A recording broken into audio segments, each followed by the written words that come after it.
소소한 이야기지만 그냥 지나칠 수 없는 우리들의 이야기를 담담하게 곱씹어보는 소중한 담화 시간.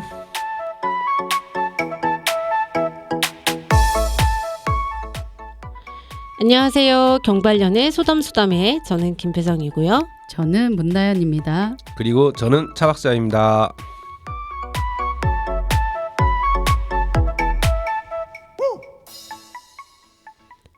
매년 새해 목표를 묻는 질문에 많은 사람들은 부자가 되는 것이라고 이야기합니다. 물론 돈 중요하죠.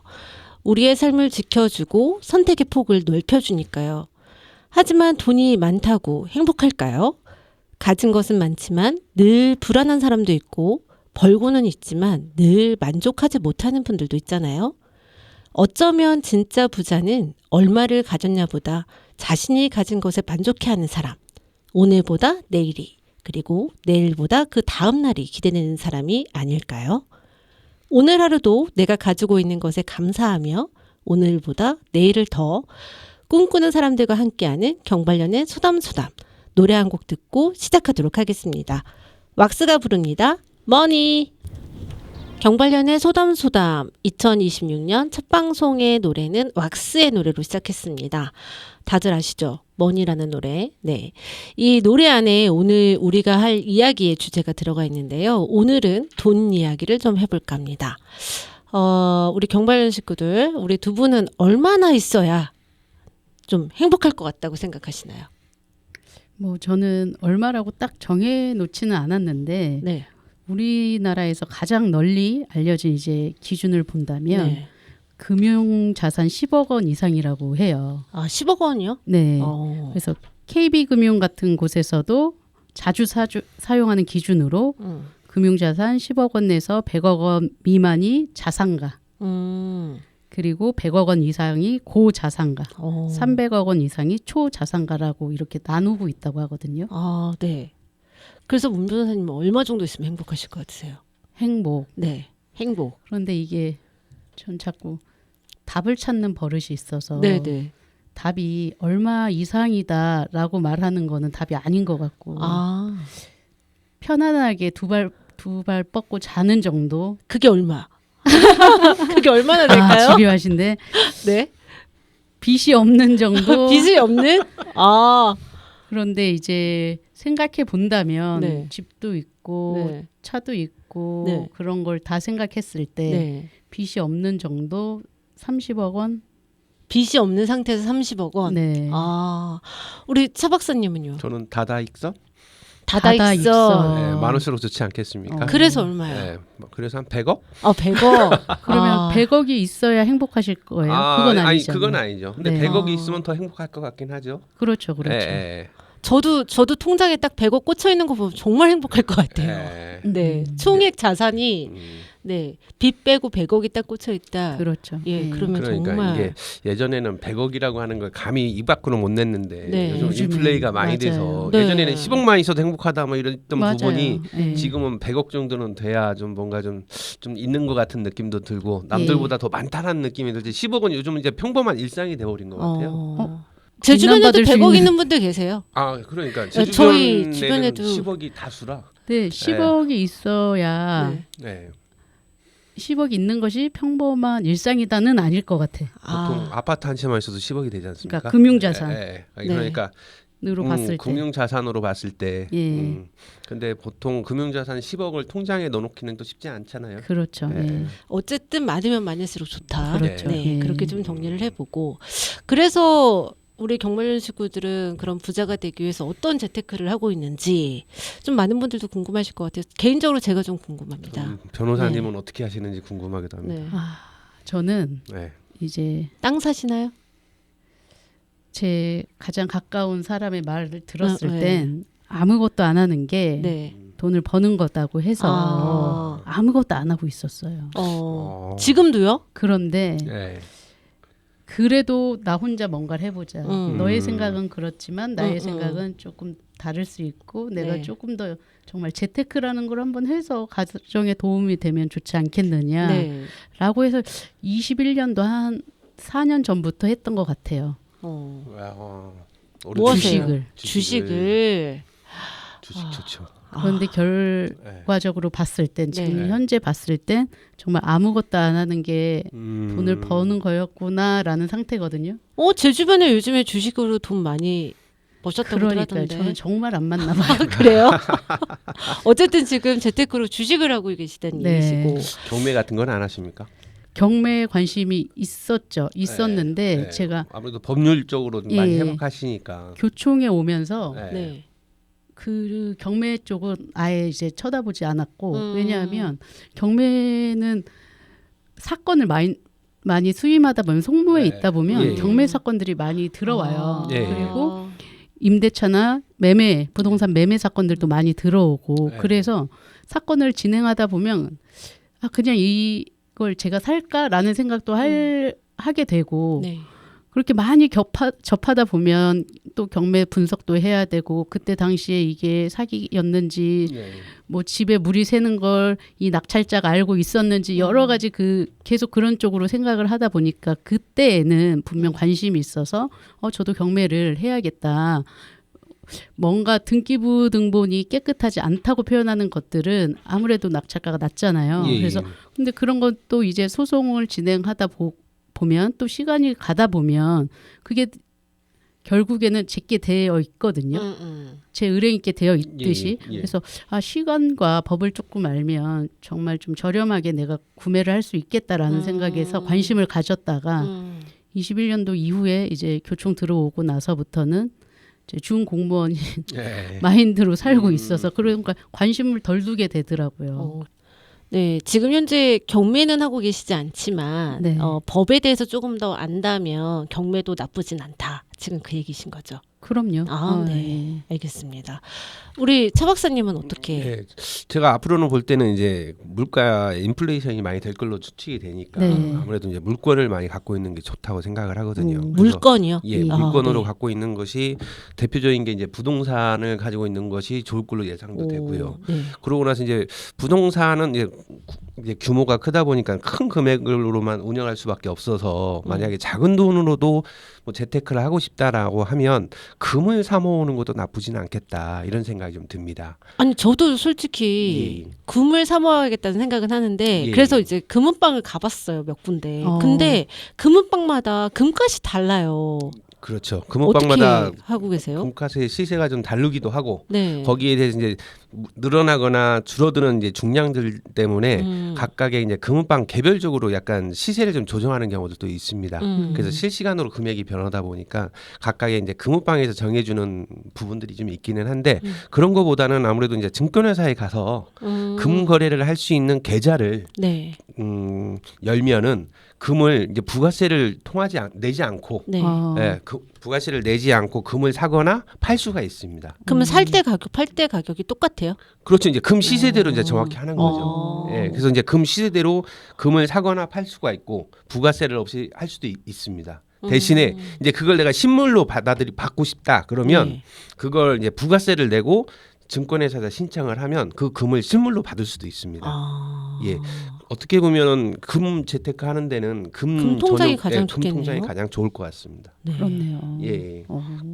그리고 그 방법도 있고 또 이제 증권사마다 또 하고 있는 게 ETF라고 하는 네. 증권으로 맞아요. 이렇게 만든 네. 펀드가 있습니다. 네. 그 펀드에 이제 금 펀드라고 해서 금과 관련된 ETF 음. 그리고 요즘 또 은도 이제 거래가 많이 되고 있기 때문에 그래서 은에 관련된 ETF를 활용을 하는 것도 재테크에 도움이 되지 않을까 이런 생각이 좀 들기도 합니다.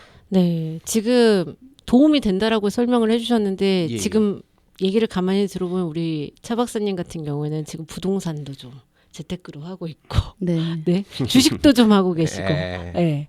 그리고 금테크도 지금 하고 계시다는 얘기신 예, 거지요? 그렇죠. 네. 예, 차차 저희가 좀 배워가야 될 것 같다는. 그러게요. 예, 그래서. 올해는 좀 배워서 네. 저희도 좀 부자가 되는. 네. 질문할 것들이 네. 참 머릿속에 여러 가지가 지나갔지만 좀 참았습니다. 예. 네. 2026년도에는 금값이 많이 오를 걸로 예상들을 많이 하고 있으니까 아, 금 네. 계좌를 좀 열어서 금 투자를 해보는 것도 나쁘지 않을 것 같습니다. 아, 네, 알겠습니다. 예. 돈과 관련된 이야기 해도 끝이 없는 것 같은데요. 돈하면 투자, 투자하면 주식 이야기를 안 할 수 없는데 요즘 주식으로 큰 돈을 번 분들도 많지만 주식 때문에 전전긍긍 노심초사하고 계신 분들도 굉장히 많다고 합니다. 그리고 주식 때문에 부모 자식 간에 멀어지는 일도 있다고 하는데 그래서 오늘은 주식과 관련된 사건 사고들을 좀 이야기해 보려고 합니다. 첫 번째 사건이죠. 차 박사님께서 좀 소개해 주시죠. 네, 첫 번째 사건은 주식 투자 실패로 비관 자살을 한 사건인데요. 지난해 12월 11일 경기 용인의 한 아파트 20층에서 40대 남성이 투신한 사건이 있었습니다.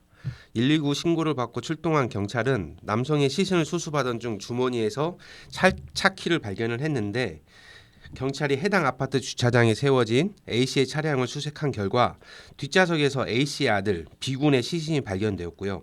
발견 당시 B군의 배 위에는 검정 비닐봉지 2개가 놓여 있었는데 국립과학수사연구원 검안 결과 B군의 사인은 경부 압박에 따른 질식사로 추정된다고 밝혔습니다. 네. 주식 투자 실패로 비관 자살을 한 사건이었는데 솔직히 사건만 놓고 보면 이게 주식 투자 실패가 원인인 게 맞는지 솔직히 알 수 없는 거 아닌가라는 생각도 좀 들거든요. 그럴 수도 있는데 네. 이제 수사 과정에서 보면 이 남성이 최근 주식으로 2억을 잃었다며 신변을 비관해 온 것으로 조사됐기 때문이라고 합니다. 그 2억 원을 잃었다라는 얘기가 그러니까 주식에 대해서 이제 차 박사님도 잘 아시겠지만 예. 그냥 내가 2억 원을 다 투자를 해서 2억 원을 잊어버리는 거면 상관이 없잖아요. 그렇죠, 그렇죠. 그게 문제가 아닌 다른 문제가 또 있죠. 예, 레버리지를 쓴다고 그래서 네. 이제 주식을 담보로 해서 대출을 받거나 네. 아니면 이제 스톡 그 대출이라고 그래서 이제 네. 어쨌든 그것도 이제 주식을 이제 레버리지를 하는 부분들이 보통 2배 내지 6배까지도 가능하다고 그러거든요. 네네. 그러면 사실 내가 2억을 잃었지만 또 빚이 2억이 또 생기는 경향이 있을 수도 있습니다. 그래서 레버리지 투자라고 하는 건 굉장히 위험한 투자거든요. 어떻게 보면 그런 부분들 때문에 자살하는 경우도 또 많이 있습니다. 네. 단순하게 그냥 뭐 신문 기사로 봤을 때 뭐 최근 주식 2억을 잃어서 이제 그런 비관 자살을 했다라는 이야기만 들었을 때는 그게 뭐 그렇게 큰 문제일까라고 생각할 수 있는데 가만히 그 내용을 살펴보면 충분히 그럴 수 있는 일처럼 느껴집니다. 그런데 방송을 듣는 분들께서는 주식 때문에 목숨을 끌어 이게 맞는 이야기야 뭐 이렇게 생각하실 수도 있을 것 같아요. 그런데 주식 투자로 인해서 안타까운 선택을 하게 되는 분들도 굉장히 많죠. 네. 사실 주식 손실로 인한 자살률을 우리 통계청이나 보건당국에서 따로 집계하지는 않아요. 네. 그렇지만 1997년도 외환위기나 2008년도 금융위기처럼 대규모로 주가 하락이 있었던 시기에는 자살률이 눈에 띄게 상승했다라는 연구 결과는 분명히 있습니다. 네. 그래서 이러한 극단적인 선택으로 이어지는 것이 돈 그 자체보다는 이제 상실감이랑 네. 죄책감 그리고 미래에 대한 공포가 이제 겹칠 때 발생하는 경우가 많은 것 같습니다. 그래서 금융시장의 그 급락한 그 급격하게 이렇게 하락이 되거나 네. 경제 침체가 있을 때는 사회 안전망 강화에도 굉장히 많은 힘을 쏟는다고 얘기를 하더라고요. 그렇죠. 많이 그래서 보통은 이제 주가가 폭락하거나 불경기가 이어질 때면 네. 이제 한강을 순찰을 더 강화한다고 그러더라고요. 그래서 네. 한강변에도 뛰어드는 사람들도 많고 네. 그거 말고도 뭐 이렇게 그 번개탄 같은 걸 사가지고 차에서 자살하는 경우도 네네. 많고 그러다 보니까 아무래도 이제 외진 곳에서 이제 네. 자살을 많이 하다 보니 이제 그런 순찰들을 더 강화하는 편이라고 그러더라고요. 네. 지금까지 얘기한 상황은 이제 그 경기가 좋지 않았을 때, 그래서 경기 침체가 있었을 때 상황인 건데 그렇다면 지금 우리나라 상황은 좀 어떤가요? 그 주식 시장도 좀 어떤지 좀 궁금해요. 예, 지금은 주식이 지금 화랑이라고 할 수가 있죠. 아, 그래요? 예, 호황을 넘어서 활황인가요? 그렇죠. 화랑에 가까운 게 뭐냐면 네. 지금 보통 우리나라 주식이 보통 2,000대에서 이렇게 많이 머물렀던 경우도 많고요. 근데 지금은 이제 3,000을 넘어서서 네. 이제 5,000, 7,000까지 간다는 얘기들도 있으니까 아무래도 이제 주식과 관련한 부분에서는 굉장히 여건이 많이 좋아진 상황이기는 합니다. 근데 이럴 때가 더 위험한 거 아닌가요? 그렇죠. 주식이 네. 많이 올라가 있으니까 네. 이제 어떻게 보면 그 나방들이 이제 불빛만 보고 쫓아가듯이 네네. 모든 사람들이 이제 레버리지를 써서 주식을 투자하게 될 경우에는 한순간에 무너질 수도 있거든요. 네. 그래서 보통 이제 신용 거래라든가 대차 거래라든가 이런 부분들을 조심해야 되는데 네. 정말 주식을 잘 알지 못하면서 주식을 빚을 땡겨와서 영끌 투자하는 경우들이 많은데요. 정말 조심해야 되는 겁니다. 주식은 언제든지 무너질 수 있는 위험한 자산이기 때문에 항상 주의를 갖추고 그리고 또 너무 한 번에 일확천금을 바라는 그런 투자는 위험하다고 볼 수 있습니다. 네. 그런데 그렇게 하시는 분들이 아직도 굉장히 많아요. 예, 많죠. 예, 최근에- 그러다 보면 예, 이제 주식 투자 실패로 이제 안 좋은 선택을 하게 되는 분들도 이제 많아질 수 있는 건데. 그렇죠. 다시 사건으로 좀 들어가서 이 사건 지금 아들을 살해하고요. 아버지도 사망한 상황이잖아요. 그럼 이 사건은 이렇게 그냥 끝나는 건가요? 형사 절차상으로는 이제 네. 가해자인 아버지가 사망했기 때문에 공소권 없음으로 네. 종결이 될 겁니다. 네네. 그렇지만 법적으로 어떤 죄가 성립하는 사건이었는지 네. 사회적으로 어떤 메시지를 남겨야 하는지에 대한 해석은 분명히 짚고 넘어가야 될 것 같습니다. 어떤 해석들을 좀 이야기하고 있는 건가요? 이제 법조계에서는 이 사건을 명확하게 살인 사건으로 해석하고 있거든요. 네. 아버지는 직계 비속인 아들을 살해한 거고 그래서 형법 제250조에 살인죄가 성립합니다. 또한 이제 아동학대 처벌법상의 아동학대 살해죄에도 이 사건은 해당하게 됩니다. 그래서 특히 이제 아동학대 특례법이 정한 아동학대 살해죄는 사형, 무기 그리고 7년 이사의 징역으로 아주 무겁게 처벌되도록 되어 있거든요. 네. 그리고 최근 대법원에서는 아동학대 살해죄 사건에서 자녀는 부모의 소유물이 아니다. 비관 사유로 정당화될 수 없다는 취지의 판단을 반복해서 밝히고 있습니다. 이 얘기 정말 중요한 것 같아요. 아무리 부모라고 해도 자녀의 생명을 침해해서는 안 된다는 그런 이야기잖아요. 그렇습니다. 법원은 반복해서 이러한 문구를 사용하고 있는데요. 자녀는 부모의 소유물이 아니다. 그래서 경제적 어려움이나 삶의 비관은 어떤 경우에도 살인의 정당한 사유가 될 수 없다는 것을 밝히고 있습니다. 그래서 지금 이 사건 같은 경우에 동반 자살이 아닌 살인이라고 이야기를 하는 네, 거군요. 맞습니다. 미성년자는 자기 결정권이 없고 보호자라고 해서 엄마 아빠가 아이의 생명에 대한 처분권이 있는 건 아니거든요. 네. 그래서 아이의 의사와 무관하게 이루어진 행위이기 때문에 명백한 살인이라고 볼 수 있습니다. 네.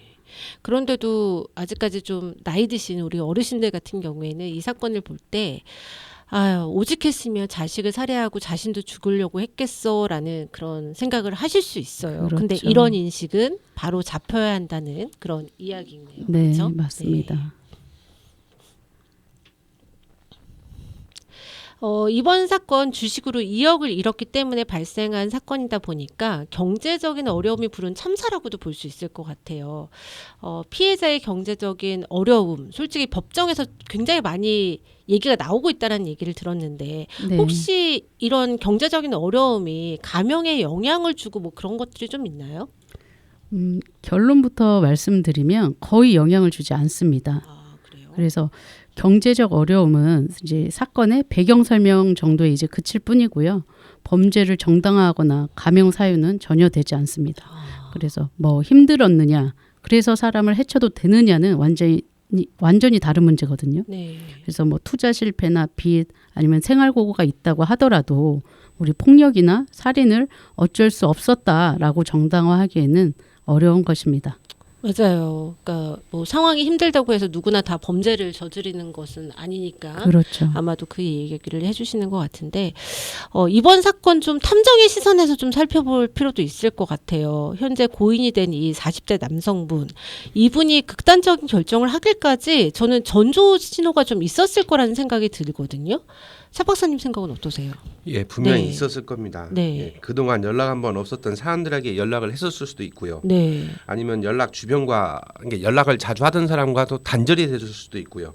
아니면은 가족에게 미안하다는 말을 많이 했거나 네. 아니면 보험 재산이라든가 아니면 휴대폰 정리를 했다라든가 뭐 이런 부분들도 있을 수 있고요. 네. 아니면 내가 없으면 아이는 어쩌지라는 발언을 뭐 많이 했을 수도 있습니다. 네. 어떻게 보면 주변을 우리가 잘 살펴보면 그런 전조동상들을 느낄 수도 있거든요. 네.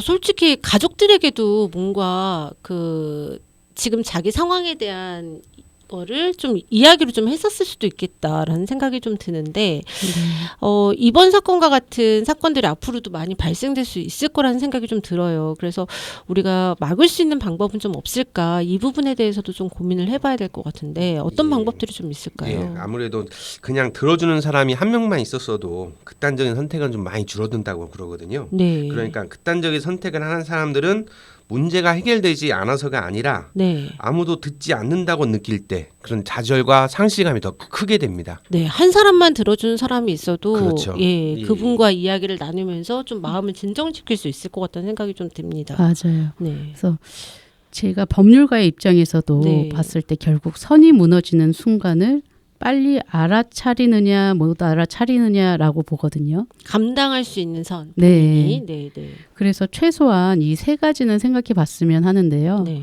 첫째는 내가 무언가 때문에 네. 잠을 며칠째 못 자고 있다면 네. 한 번 더 생각을 해봐야 할 것 같고요. 두 번째는 그 무엇 때문에 이제 매 순간 불안하고 죄책감이 느껴지는지도 살펴봐야 될 것 같습니다.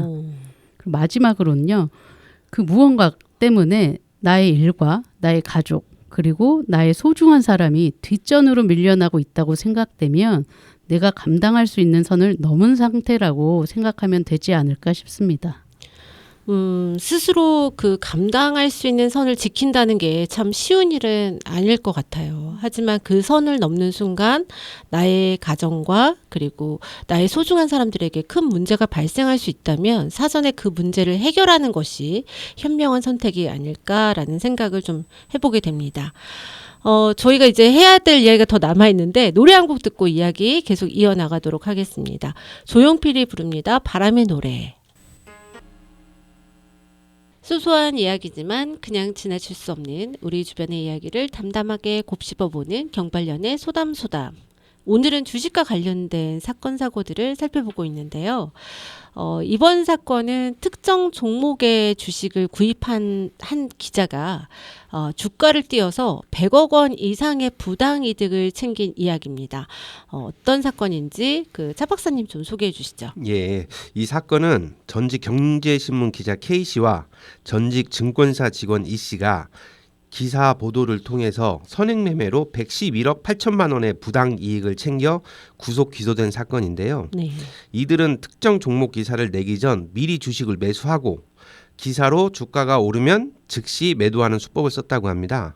그러니까 전직 경제 기자 K씨는 현직 기자 시절 직접 특징주 기사를 작성했고 퇴직 후에는 가짜 기자 명의와 배우자 명의로 호재성 기사를 배포했다고 하는데요.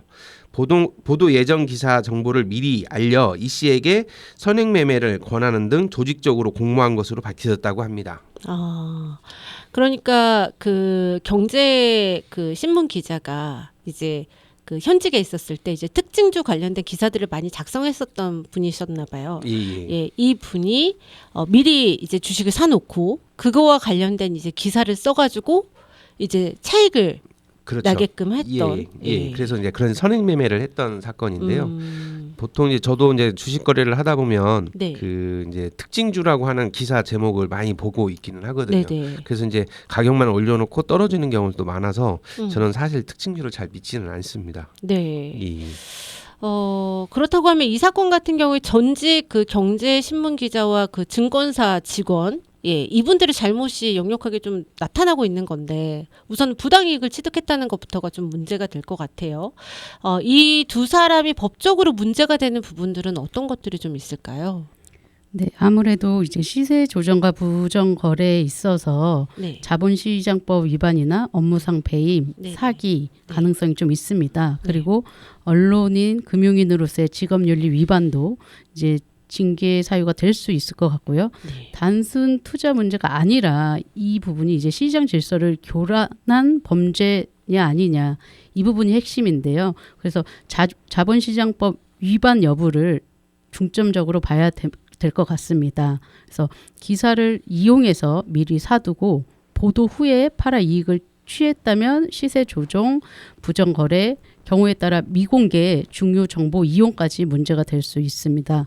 또 자신이 속한 회사나 독자를 속였다면 업무상 배임이나 사기, 그래서 언론인으로서의 직업윤리 위반 책임도 함께 논의될 수 있는 것입니다.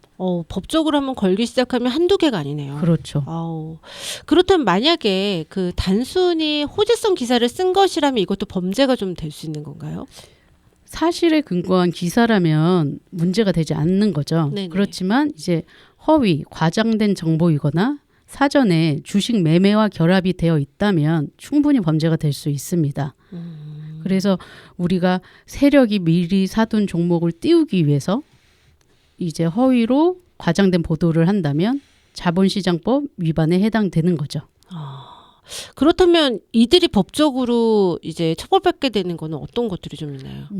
시세 조정 행위를 한 경우에는 기본적으로 1년 이상의 징역 또는 부당이익의 4배 이상, 6배 이하의 벌금형에 처해질 수 있습니다. 네. 그리고 이제 부당이득이 5억 원 이상이면 3년 이상, 50억 원 이상이면 무기 또는 5년 이상의 징역까지 가중되는데요. 이 사건처럼 이제 100억 원 넘은 이득이라면 네. 상당히 중한 형이 선고될 여지가 있습니다. 아무리 중하다고 하더라도 네. 예, 우리나라 법이 네. 그렇게 중한 처벌을 내리진 않잖아요. 무기징역 뭐 그런 것처럼. 그렇죠. 그러니까 이 정도의 범죄로 이익을 번다면 내가 징역을 갔더라도 네. 벌겠다라는 말이 나오는 거죠. 참. 저도 주식을 지금 시작하는 입장인데 이 방송을 하면서 마음이 굉장히 편치가 않아요. 네, 아마 주식을 하시는 분들 중에 이 방송을 보시는 분들 이거 지금 무슨 얘기지? 내 얘기인가? 라는, 내가 지금 어디에 속고 있나라는 생각들이 참 많이 들 수도 있을 것 같은데 이런 사기는 그 어떤 방법으로 좀 진행이 되는 건가요? 차 박사님 이제 탐정으로 활동도 하시고 그리고 주식도 많이 아시니까 보통 어떻게 이런 사건들이 만들어지는지도 좀 아실 것 같은데. 네, 보통 이제 주가 조작을 한다라고 하는 종목을 네. 어떻게 선정을 하냐면요. 네. 그러니까 주가 조작을 할 때에는 보통 이제 거래량이 적은 종목을 선정을 해가지고 네. 이제 조용히 이제 물량을 확보를 합니다. 네. 그래서 이제 바닥을 만들어가면서 확보를 하고 네. 그러고 나서 이제 그 확보한 주식과 관련된 그 종목의 뉴스를 만들어내는 거죠. 네. 근데 그 뉴스를 어떻게 만드냐면 이제 곧 대형 호재가 터질 것이다라고 하는 유언비어를 만들어내기도 하고요. 아니면 이렇게 리딩방을 통해서 네. 그 사람들한테 살짝 이렇게 조금씩 정보를 흘리는 경우들도 있고요. 네. 그리고 이제 그 이제 증권가의 찌라시라고 하는 부분을 또 활용을 하기도 합니다. 네. 보통 이제 그래서 이제 그런 가짜 정보들을 유포를 한 다음에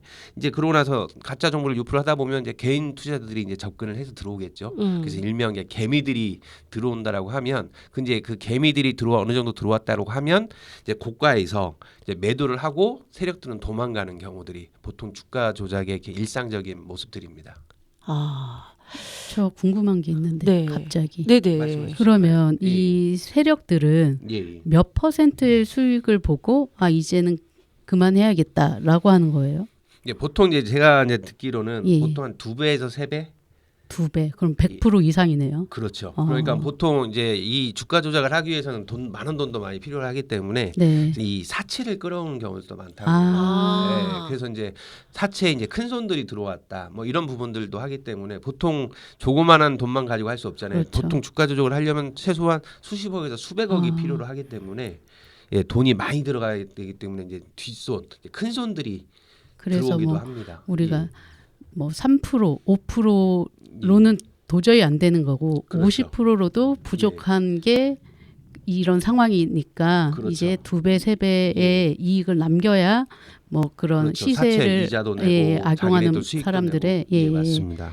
근데 이제 요즘은 이제 이재명 대통령께서 이제 어떻게 보면 주가 조작과 관련된 부분들을 이제 굉장히 큰 처벌을 내린다라고 말씀을 하셔서 이제 그런 부분들이 좀 많이 줄고는 있기는 하지만 그리고 이제 금융거래위원회에서도 이제 이런 조사를 많이 하고 있거든요. 네. 그래서 많이 줄었다고는 하지만 그런 부분들이 좀 횡행하고 있는 부분들도 있습니다. 네, 조심해야겠네요. 예, 그런 조심해야죠. 부분은.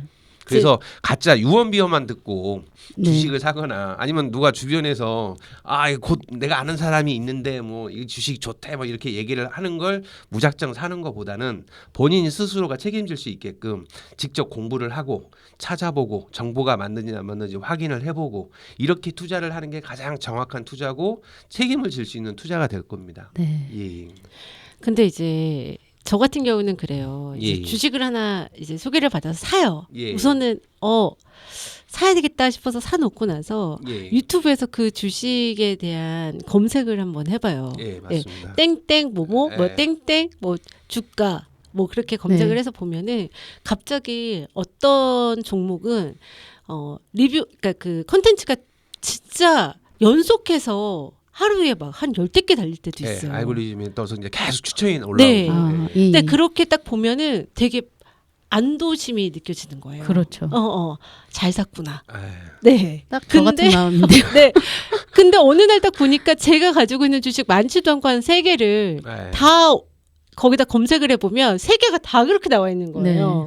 좋은 얘기들만 나오죠 보통. 네. 근데 막상 현실은 달라요. 그렇죠. 빨간색이 아니라 파란색이 네. 나와 있는 경우가 있는데 지금 말씀해 주셨던 그런 그 사기와 관련된 그러니까 네. 사기라고 얘기하는 좀 그런 것 같고 어쨌든 이제 주가 조작과 관련된 부분들이 이제 예. 많은데 그런 주식들의 개인 투자자들이 좀 몰리는 이유 아무래도 이 이제 뭘까요? 큰 호재성이라고 하는 부분들을 이제 가짜 유언비어를 많이 만들어내고 음. 그리고 이제 주변에 이제 그런 얘기들이 많이 이제 횡행하게 됩니다. 네. 아무래도 이제 유언비어들이 이제 많이 이제 횡행하다 보면은 이게 믿게끔 되거든요. 그리고 특히 우리나라 사람들이 가장 주식에 대한 투자가 잘못된 게 뭐가 있냐면 아까 말씀하신 것처럼 종목을 사고 나서 공부를 해요.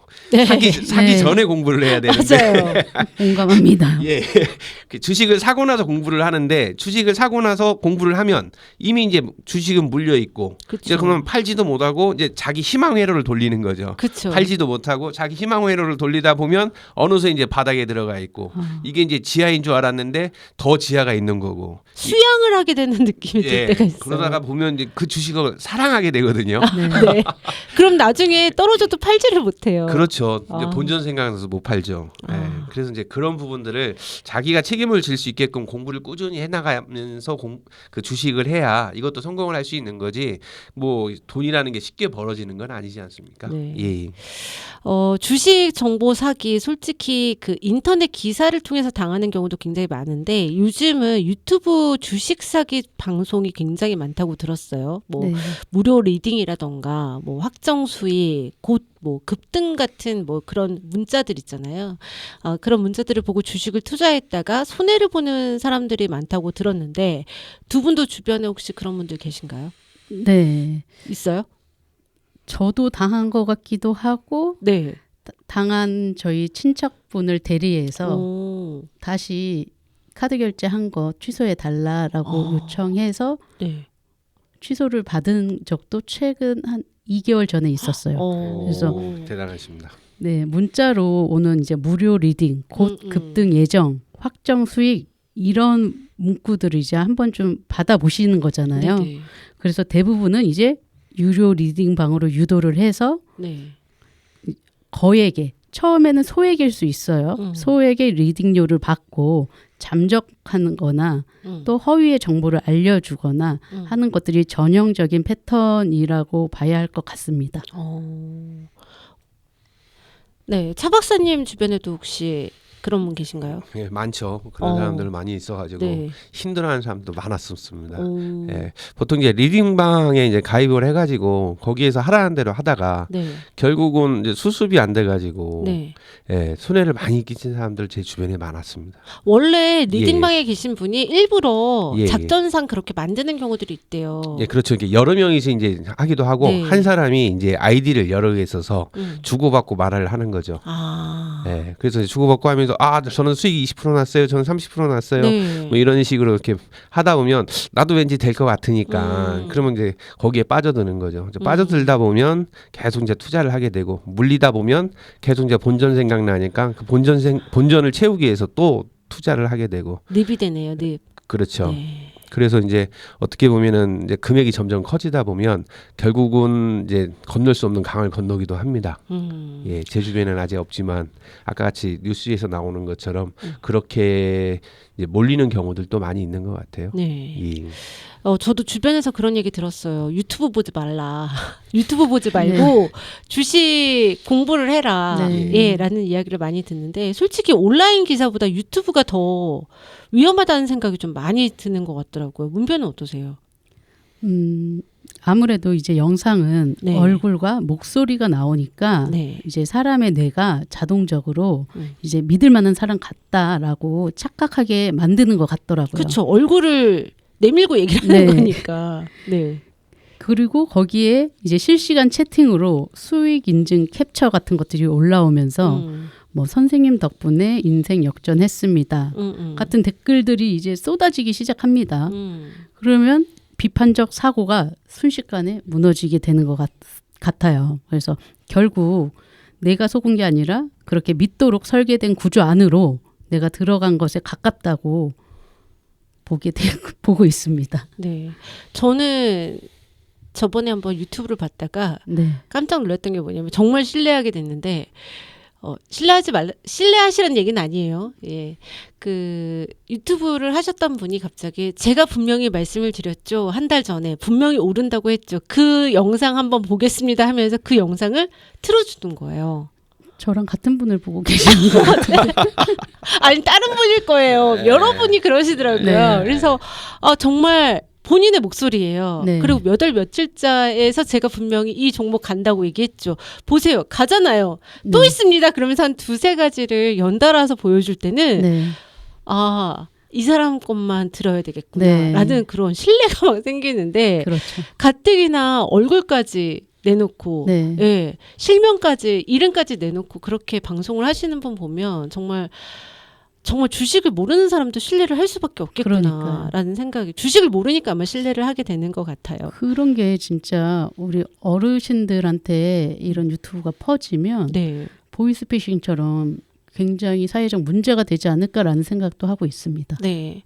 네, 지금 저희가 주식 정보 사기에 대한 이야기를 하고 있는데 모든 증권 그 유튜버들이 문제가 있다는 얘기는 아닙니다. 그 일부 그 유튜버들이 문제가 되다 보니까 선량한 분들까지 피해를 보게 되는 지금 상황인데 다시 한번 말씀드리겠지만 일부 유튜버들의 그런 문제에 대한 이야기라는 거 다시 한번 말씀드리고요. 그렇다면 수많은 그 증권 유튜브 콘텐츠 중에서 그래도 이 정도면 신뢰해도 좋지 않을까? 라고 생각할 수 있는 거, 좀 신뢰를 할 수 있을 만한 유튜버 어떤 것들을 좀 봐야 할까요? 저는 네. 말하는 방식을 좀 봐야 될 것 같아요. 네. 그래서 확정적 수익이다, 아니면 네. 오늘이 마지막 기회다, 네. 뭐 안 사면 진짜 후회합니다. 이런 말이 나오면 일단 거르는 편이 나을 것 같고요. 네네. 반대로 네. 가능성 중에 하나입니다. 네. 변동성이 큽니다. 제 판단이 틀릴 수도 있습니다. 이렇게 불확실성을 인정하는 채널이 상대적으로 안전하다고 생각합니다. 그러니까 그 조급함을 자극하는 말을 하는 유튜브보다는 네. 불확실성을 약간 인정하면서 네. 예, 고민하게 지금 상황을 만드는. 예, 그대로 전달하는 것 같은 그런 유튜버 네. 그런 분들의 방송이 좀 신뢰를 좀 가지면 좋지 않을까. 네. 그리고 예. 또 이제 수익만 자랑하고 손실 얘기는 쏙 빼는 곳이 있어요. 네. 그래서 이제 실패 사례도 솔직하게 이야기하고 이제 네. 왜 틀렸는지 복귀하는 채널이 훨씬 건강해 보입니다.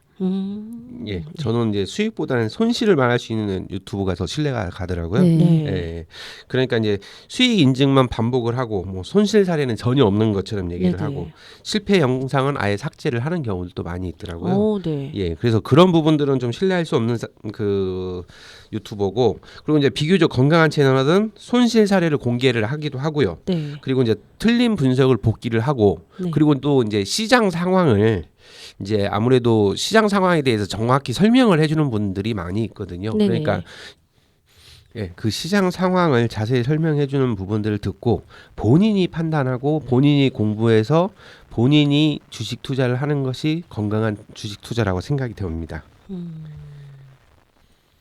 네. 좋은 투자 콘텐츠는 그 수익을 약속하지 않고 판단 기준을 키워주는 콘텐츠라고 합니다. 그리고 증권에 투자하는 돈은 솔직히 유튜버의 돈이 아니라 바로 나의 돈이죠. 그렇기 때문에 정보는 정보일 뿐, 판단은 본인이 소신껏 그리고 진중히 결정해야 하지 않을까 싶습니다. 그럼 저희는 노래 한 곡 듣고 다시 돌아오겠습니다. 최성수가 부릅니다. 플립사랑. 소소한 이야기지만 그냥 지나칠 수 없는 우리 주변의 이야기를 담담하게 곱씹어보는 경관련된 소담소담. 오늘은 돈과 주식과 관련된 이야기를 나누고 있는데요. 지금까지는 좀 주식과 관련해서 좀 우울한 이야기들 좀 들려드렸는데 이번에는 주식으로 좋은 일들이 생긴 스타들의 이야기를 좀 해보려고 합니다. 바로 주식으로 부자가 된 스타들 이야기인데 연예계에서 주식 투자에 성공한 스타들 여럿 있죠? 네, 네. 여럿 있죠. 뭐 배우 박주원 씨, 네. 뭐 상장 가능성이 있는 비상장 기업에 투자해서 큰 수익을 얻었던 케이스입니다. 네. 그리고 배우 손지창 씨, 네.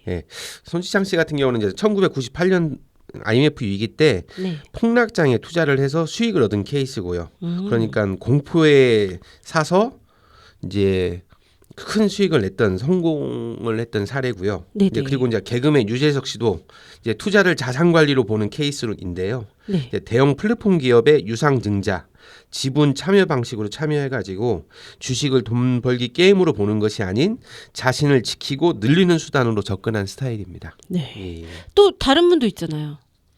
전원주 씨도 있잖아요. 최근에 네. 예, 유튜브에도 많이 나오던데 예, 많이 나오죠. 예. 1987년 500만 원으로 시작한 주식을 진짜 이게 맞는지 모르겠는데 네. 30억 원으로 불린 인물로 유명해지셨죠. 전형적인 네. 장투자로 네. 소개가 되기도 하죠. 예. 운이 좋았던 거 아닐까요? 과연 운으로 이제 30년을 버틸 수 있을까라는 그거는 또 생각을 다른 얘기네. 그렇죠. 하는데요. 네. 예, 뭐 삼성전자 주식을 사셨다고 얘기를 들은 것 같은데 맞나요? 예. 저도 삼성 예, 믿을 만한 주식을 예. 사서 장투를 했으면 네. 충분히 30년 동안 버틸만 하죠. 네. 그런데 주식이라는 게 음. 다들 하나 사보셔서 올라봤을 때의 마음을 아시잖아요. 그렇죠. 그렇죠. 예, 이거를 그만 이제 팔까라는 생각을 당연히 하게 돼 있는데 네. 그렇지 않다라는 걸 보면 운으로만 버틸 수 있었던 건 아닌 것 같고요. 네. 전원주 씨의 이제 투자 성공은 사건이 아니라 이제 패턴과 습관의 누적 결과라고 볼 수 있을 것 같습니다.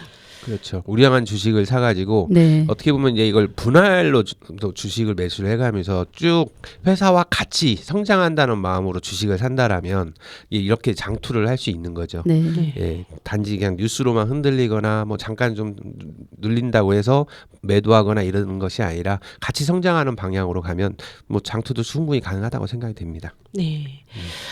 그렇게 모은 돈으로 이제 주식 투자에 이제 성공을 하셨는데, 전현주 씨만의 이제 주식 투자 방법이 나름대로 있었다고 합니다. 어떤 게 있는지 좀 얘기 좀 해주시죠. 예, 우선 이제 가난한 유지연 씨를 보냈기 때문에 네. 돈이 생기면 바로 쓰는 타입이 아니었고요. 항상 이 돈이 없어지면 나는 어떻게 될까를 먼저 계산했다고 하더라고요. 네네. 그래서 이제 전원주 씨는 억척스럽게 돈을 모으기 시작했다고 하더라고요. 그래서 네. 아까 말씀드린 것처럼 뭐 정기적으로 주식을 사서 모으는 이런 방법이 어떻게 보면 장투로 갈 수 있는 방법으로도 굉장히 좋은 방법인 것 같습니다.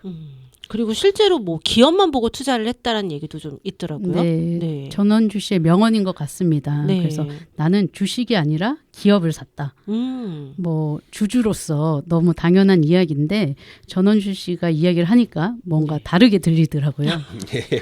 이제 그뿐만 아니라 이제 전원주 씨의 투자 방식은 매우 확고했다고 합니다. 네. 예, 단타와 테마주는 배제를 하였고 네. 실제 있는 기업만 투자를 했고 장기 보유를 이제 기본으로 투자를 했다라고 하더라고요. 네. 그러니까 한마디로 요즘 뭐가 오르더라 하는 말에 반응하지 않는 것이 가장 중요했던 거죠. 네. 예, 그러기 쉽지 않잖아요. 그렇죠. 많이 쉽지 네. 않죠. 너무 쉽지 않죠. 예, 그리고 이제 투자한 회사에 관심이 매우 높아서 투자를 하기 전에 내가 이 회사 물건을 평생 쓸 수 있을까라는 네. 질문을 매번 스스로에게 했다고 합니다. 그렇다고 해도 정말 30년 장기 투자 쉬운 일이 아닌 것 같은데요. 예, 그래서 이제 전원주 씨가 주가를 자주 보지 않았다고 합니다. 이제 아무래도 자주 보다 보면 뭐 흔들리기도 하고 뭐 팔고 싶어지기도 하고 그러니까 보통 자주 보지 않고 이제 뉴스에 과몰입을 하지 않았다고도 해요. 이제 뉴스에 과몰입을 하게 되면 기업에 대한 의심이 생기니까. 그래서 이제 생활비와 투자금을 분리해서 투자를 했다고 합니다. 생활비를 여유롭게 생활을 할 수 있게끔 준비를 하고 나머지 이제 금액을 이제 저축할 수 있는 금액을 가지고 투자를 한 것이 성공한 요인이 아니었나 이런 생각이 들어집니다. 네, 배우 전현주 씨의 이야기를 듣다 보니까 돈을 벌기 위해 이제 주식을 하려면 단순히 그래프만 보고 투자하는 것이 아니라 기업을 제대로 알고 투자해야겠구나라는 생각이 드는데요. 주식을 하는 것을 보면 그 사람의 성격이 드러난다는 이야기가 있습니다. 마음이 급한 사람은 주식도 급하게 하고 급하게 팔아서 손실을 남긴다고 하는데 부자가 되기 위한 투자를 하기 전에 기업에 대한 관심을 갖는 것이 먼저가 아닌가라는 생각이 드네요. 저희가 준비한 이야기는 여기까지입니다. 함께해 주신 분들 너무 감사하고요. 저희는 여기서 인사드리겠습니다. 함께해 준 여러분 감사합니다.